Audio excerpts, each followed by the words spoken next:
네, 지난 20대 국회 마지막 본회의에서 정보통신 관련 법안들이 대거 통과가 됐습니다. 공인인증서와 통신요금 인가제 폐지와 같은 일상생활과 직접 관련 있는 내용들이 많았었죠. 네, 관련 내용 등을 장석영 과학기술정보통신부 2차관과 함께 자세히 얘기 나눠보도록 하겠습니다. 어서 오십시오. 네, 네, 안녕하십니까. 안녕하세요. 네. 네. 자, 그때 통과됐던 법안들 예. 가운데서 뭐 여러 가지 예. 관심도 많았고 우리 일상생활에도 또 관련된 있는 내용들이 많았었는데 그렇죠. 예. 사실 저도 이 공인인증서 말입니다. 예. 이게 쓸 때마다 참 불편하고 기억도 잘 안 맞아요. 나서 예. 여러 가지 좀 애를 먹었었는데 예. 이제 법 개정이 됐어요. 어떻게 예. 달라지는 겁니까? 예. 많이 달라질 겁니다. 네. 예. 우리 공인인증서가 한 21년 동안 쓰여졌습니다. 아, 여러 예. 가지 이제 편리한 점도 있었지만 불편한 게 훨씬 더 많았는데요. 네.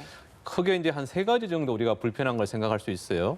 첫 번째는 뭐 우리 시청자님이나 MC들 다 기억하시겠지만 이걸 뭘 깔려 그러면 뭐 키보드 보안을 네. 액티브엑스로 깔아라, 뭐 또 방화벽을 깔아라 이렇게 액티브엑스를 많이 깔아야 됐습니다. 네. 그게 되게 불편했었잖아요. 약간 어떤 짜증 나기도 네. 하고. 두 번째는 또 이거 공인인증서를 다른 데 가서 쓰려면 사무실에 쓰다가 집에 가서 쓰려고 그러면 USB 같은데 네. 이동 네. 장치에 다 담아가지고 가는 거. 매번 옮겨야 매번 되더라고요. 옮겨야 되는 그런 예. 불편한 것도 있었고 또 말씀 주셨지만 비밀번호, 패스워드 이게 참 불편했어요. 네. 그냥 몇 가지 적으면 되는 게 아니고 숫자, 영문자, 특수문자 이렇게 쓰라 맞습니다. 이렇게 해가지고 해놓고 나면 저도 잊어먹을 때가 많습니다. 그래서 앞으로는 이런 거 안 해도 됩니다. 네. 그러니까 네. 좀 많이 편리해질 것 같고 그다음에 그렇게 되면 어떤 걸 할 수 있느냐 그러면 이제 지문이나 우리 생체, 홍채 이런 생체 인식 정보를 쓸 수 있게 됩니다.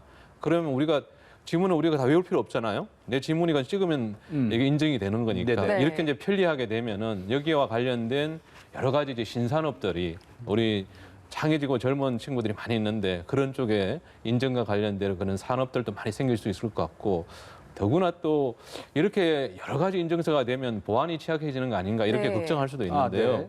사실은 우리나라 같은 경우에는 모든 어떤 인터넷 서비스들이 이 공인인증서 기반으로 됐기 때문에 해커들, 이걸 공격하려는 해커들은 우리나라 공인인증서만 딱 탈취하면은 그걸 통해 가지고 여러 서비스를 다 할 수 있었어요. 그래서 공인인증서를 집중적으로 공격했는데 앞으로 이렇게 다양한 인증서가 있게 되면은 네. 사실 그런 우려도 좀 줄어들게 돼서 보안도 훨씬 더 강화될 수 있는 아. 그런 효과가 있을 걸 보고 있습니다. 그렇군요. 예. 네, 콕콕 짚어주신 것처럼 불편한 네. 점들이 좀 있었는데 네. 이렇게 변화되면서 어떤 삶의 편리함으로 다가올지 네. 좀 기대를 해보도록 예, 하고요.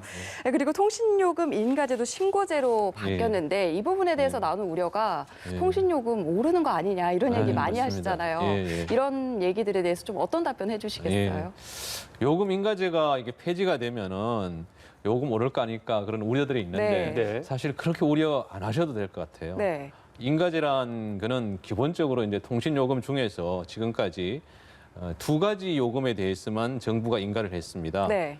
지배적인 사업자라고 할 수 있는 시내 전화 분야에 있어서 KT, 또 이동 전화 분야에 있어서 SKT에 대해서 요금을 올리거나 새로운 요금제를 낼 때 정부가 인가를 했었는데 앞으로는 그 두 요금제에 대해서도 이제 신고를 하게 된다는 겁니다. 근데 신고를 하더라도 무조건 신고하면 그걸 다 받아주는 게 아니고 두 사업자에 대해서는 정부가 그걸 신고를 받아가지고 내용을 이렇게 봅니다. 네. 갑자기 요금을 터무니없이 많이 올린다든지 그다음에 또 이용자들을 차별한다든지 이런 게 분명히 드러나면은 반려를 시킬 수 있어요. 아, 네. 그럼 그런 과정을 통해서 요금이 급격히 오르는 걸 방지할 수 있는 그런 어떤 체계가 마련되는 아, 거죠. 네. 그래서 저희들 생각으로는 이렇게 이제 요금 인가제가 폐지되고 신고제가 전면적으로 이렇게 활성화가 네. 되면은 요금 경쟁이 사업자들끼리 더 이렇게 신속하게 일어나면서 실제로 국민들이 다양한 요금제를 쓸 수 있는 그런 길이 열릴 걸로 그렇게 생각을 하고 여러 있습니다. 견제 장치도 함께 갖추고 그렇습니다. 있다 이렇게 이해를 하면 될 것 예, 그렇습니다. 같군요. 예, 예. 자, 그리고요, 이 소프트웨어 산업 말입니다. 예, 예. 저희가 이제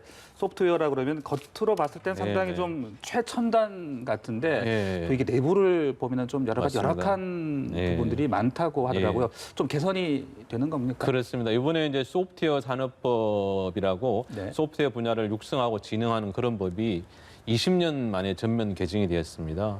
그동안에 우리 소프트웨어 경쟁력이 우리 미래 경쟁력인데 네. 관련된 업체, 기업들에서 참 요구사항이 많았습니다. 대표적으로 이제 저희들이 두 가지 크게 있는데요. 첫 번째는 그 가업 범위를 명확한다는 게 있습니다. 이 말이 조금 어려울 수 있는데 네. 과업이라니까 그러니까 결국은 이제 그 소프트웨어 개발자들한테 뭘 해달라 이렇게 요청을 하는 겁니다. 네. 우리가 이제 공공기관들이 소프트웨어 사업자들한테 발주를 하는 거죠. 이 사업을 해주세요 이렇게 발주하는데 네. 발주할 때 그 계약 내용이 명확하지가 않아요. 이렇게 어렴풋하게 하니까 계약을 하고 난 다음에 실제 일하고 있는데 이거 해주세요, 저거 해주세요 이러는 거예요. 아. 그러면은 이 수주한 기업 입장에서는 처음에 생각하지 못했던 여러 가지 비용들이 생깁니다. 네. 명확하지 않았군요. 예, 명확하지 않은 거예요. 네. 예를 들어서 홈페이지를 해달라고 그랬는데 처음엔 홈페이지에 예를 들면 건태 관리하고 예를 들면은 뭐 출결 관리 네. 이런 거만 해달라 그러는데 중간에 하다가 이거 급여 관리된까지 해달라 이러면은 아하. 새로 해야 되는 거예요 그거를. 말은 쉬운데 그걸 소프트웨어 개발자들이 하려면 시간도 들고 비용이 많이 들어갑니다. 그런 게 그렇겠죠. 인정이 네. 안 됐어요. 네. 근데 이제 이번에는 그런 걸 명확히 해서 그렇게 해서 가업이 변경되면 일이 변경되면 일 변경된 걸 충분히 보상을 해주고 처음부터 그런 게 안 일어나게 명확하게 해라 이런 게 네. 있었고 두 번째로는 또 소프트웨어 개발자들이 많이 했던 게 이제 원격지 개발이라는 게 있습니다. 네. 원격지라는 건 말 그대로 떨어진 데서 개발하는 거예요. 발주하는 공공기관에서 소프트웨어를 발주시키면서 소프트웨어 수주 업체는 딴 데 있을 수 있잖아요. 특히 요즘 이제 공공기관들이 지방 이전해서 많이 지방에 있는데 지방에 있으면서 소프트웨어 개발자들 수도권이나 서울에 있는데 와가지고 자기 근처에 앉혀놓고 우리 사무실에서 개발하라 이렇게 하는 거예요. 그러면은 지방에 가려면은 떨어져 있는데 가려면은 그 개발자들이 거기서 뭐 한 열흘 보름 이렇게 개발을 네. 해야 된다 치면은 거기서 숙식도 해야 되고 뭐 또 방도 따로 잡아야 되고 이런 비용들이 다 들어가는 거예요. 그런 걸 충분히 보상이 안 됐기 때문에 앞으로는 네. 원격지에서도 멀리 떨어져 있는 데서 사실 개발할 수 있으면 해라. 사실 소프트웨어 개발이란 게 멀리 떨어져서 오히려 조금 더 편하고 자유롭게 할 수 있거든요. 그런 부분들이 안 됐는데 앞으로는 분명히 그걸 할 수 있도록 그렇게 이번 소프트웨어 산업법 개정을 통해서 네. 된 거죠. 네. 되고 그래서 이게 전면 개정을 했기 때문에 그런 두 가지 외에도 소프트웨어 교육을 강화한다든지 네. 소프트웨어 간의 어떤 지식재산권을 보장한다든지 이런 분야들을 전체적으로 보강을 해서 소프트웨어 산업이 네. 잘 성장할 수 있게 미래 경쟁이 소프트웨어 경쟁이기 때문에 그런 틀을 네. 이번에 닦았다고 네, 네. 그렇게 저는 생각하고 있습니다. 네. 뿐만 아니라 이 4차 산업혁명 활성화를 위해서 이것도 용어가 예. 좀 어려운데 예, 예. 국가정보화기본법 예, 예. 개정이 됐잖아요. 예, 예. 관련해서 정부가 좀 준비 중인 것도 많다고 들었는데 어떤 점을 준비 중인지 예, 간략하게 예. 소개 예, 부탁드릴게요. 이제 국가정보화란 거는 생각하시면은 예전에 저희들이 80년대 말 90년대 초에 이제 정보화란 개념을 얘기를 했습니다. 네. 그러니까 이제 기존에 종이로 처리한 걸 다 우리가 디지털로 해서 전자로 문서로 이렇게 처리하는 그런 걸 할 때 도입했던 게 국가정보화 기본법입니다. 그런데 지금은 그때 우리가 성공적으로 해서 여러 가지 이제 ICT 분야의 정보통신 분야의 디지털 분야에 우리가 경쟁력을 갖추게 됐는데 지금 말씀하신 것처럼 이렇게 4차 산업혁명 얘기가 나오면서부터 중요하게 생각되는 게 인공지능이나 이런 분야입니다. 그래서 우리는 그거를 이렇게 인공지능을 지능정보라고 그러는데 단순히 아날로그로 됐던 거를 디지털로 바꾸는 그때가 국가정보화 기본법이라면은 인공지능 중심으로 경제나 산업이 개편되는데 우리 국가사회 전반이 어떤 준비를 해야 되는지 이런 부분들에 맞게 네. 국가정보화 기본법을 내용을 전체적으로 바꿨습니다. 그게 이제 지능정보사회 기본법이고 그렇게 되면 저희들이 크게 생각하는 게 예를 들면은 혁신적인 기술인 인공지능이나 빅데이터나 이런 분야에 대해서 사실 경쟁력이 제일 중요한 게 사람입니다. 네. 훌륭한 인재들이 있어야 됩니다. 근데 우리나라가 열심히 하고 있지만 아직 뭐 미국이나 중국에 대해서는 많이 부족한 면이 있는데 그런 인재들을 키우기 위해서는 또 훌륭한 선생님이 계셔야 돼요. 훌륭한 선생님들이 사실은 산업계에도 계시고 학교에도 계시고 또 산업계에 계시다가 학교도 자유롭게 이렇게 왕래를 하시면서 하고 그랬는데 네. 그런 것들이 불가능했습니다. 네. 어려웠습니다. 그런 것들을 겸직을 하실 수 있게 한다든지 또 4차 산업혁명이 되면은 일자리 문제도 있고 또 소외 문제가 있습니다. 네. 우리가 디지털을 잘 못 쓰시는 익숙하지 않은 분들에 대해서는 어떻게 해야 될지 격차 문제 저희는 네. 그런 문제를 해결한 걸 네. 포용이라고 디지털 포용이라고 그럽니다. 그런 것까지 포함해서 전반적으로 4차 산업혁명을 준비하는데 우리 국가사회가 어떤 준비를 하고 어떤 걸 마련해야 되는지에 대한 네. 큰 그림을 저희들이 이제 담은 내용이 국가정보기본법이 되겠습니다. 그렇군요. 네. 예. 자, 코로나19 이야기도 좀 해봐야 될 것 예, 같은데 참 예. 사회 여러 분야가 힘든 상황입니다만은 그래도 이 예. K방역 그렇습니다. 상당히 예, 좀 예. 주목을 받고 있잖아요. 예, 예. 이 정보통신 기술도 예. K방에서 활용을 예, 잘 예. 하고 있는 것 같은데 어떤 사례들을 예. 꼽을 수 있겠습니까? 예, 몇 가지 사례가 있는데요. 네.